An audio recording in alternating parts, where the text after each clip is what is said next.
Hello guys, আসসালামু আলাইকুম। কেমন আছেন সবাই? তো এখানে আমি হাঁসের মাংস রান্না করব। দেখছেন কতগুলো হাঁসের মাংস আছে এখানে।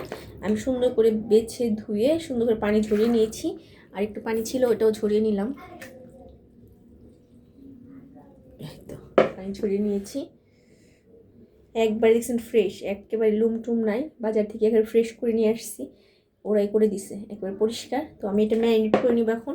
ম্যারিনেট করার জন্য যা যা লাগছে,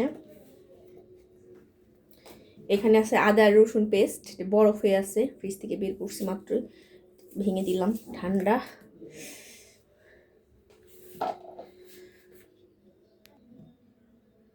এখন দিব হলো, এখানে কিছু পেঁয়াজ কেটে রাখছি, এই যে পেঁয়াজ আর কিছু কাঁচামরিচ। হ্যাঁ, আর কিছু পেঁয়াজটা আমি পরে তেলে ভেজে দিব। যে কিছু পেঁয়াজটা রেখে দিলাম, আর রসুনটা আমি রেখে দিলাম। হ্যাঁ, এটা আমি পরে করব, পরে দিব আর কি এটা। আর হলো এটা গরম মশলা বাটা, এলাচ, দারচিনি, সামান্য দু একটা লং, এটা বাটা। আর এখানে এই যে কিছুটা হলুদ,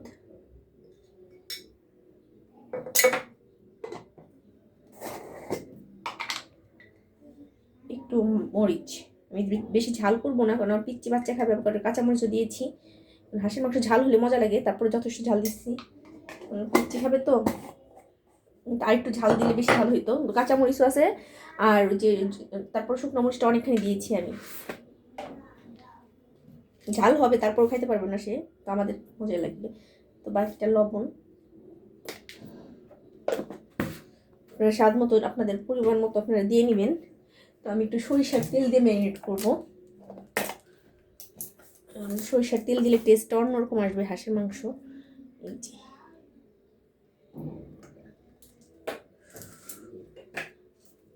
তো এটা ম্যারিনেট করছি। আমার কড়াইটা গরম হয়ে গেছে। এখন আমি এই পর্যায়ে সামান্য তেল দিয়ে নিয়েছি, সয়াবিন তেল দিয়েছি।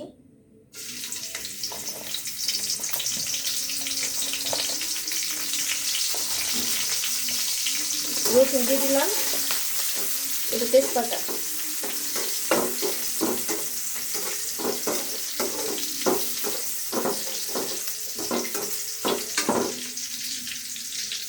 রসুনটা লাল লাল হয়ে গেছে। এখন দিয়ে দিই কিছুটা জিরা, আস্ত জিরা।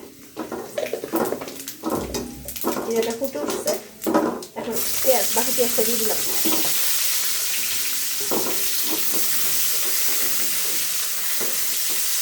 পেঁয়াজটা একটু ভেজে নিচ্ছি। এই পর্যায়ে আমি মাখানো মাংসটা এখানে দিয়ে দিব।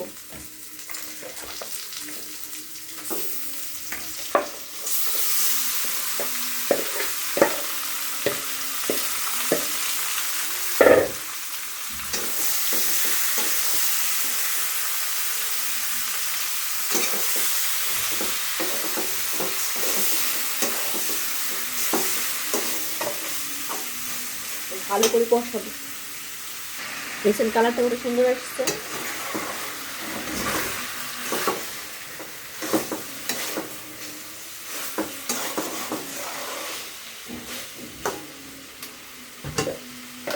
তো যা দেখলেন, এইভাবেই আমি কষিয়ে কষিয়ে রান্না করবো। শেষে একটু পানি দিব সিদ্ধ হওয়ার জন্য।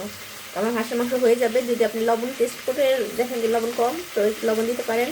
আর কিছুই লাগবে না। তো ভালো থাকবেন সবাই, আমার রান্নাটা কেমন হলো জানাবেন। আর বেশি বেশি লাইক সাবস্ক্রাইব করবেন। টাটা, বাই বাই, আল্লাহ হাফেজ।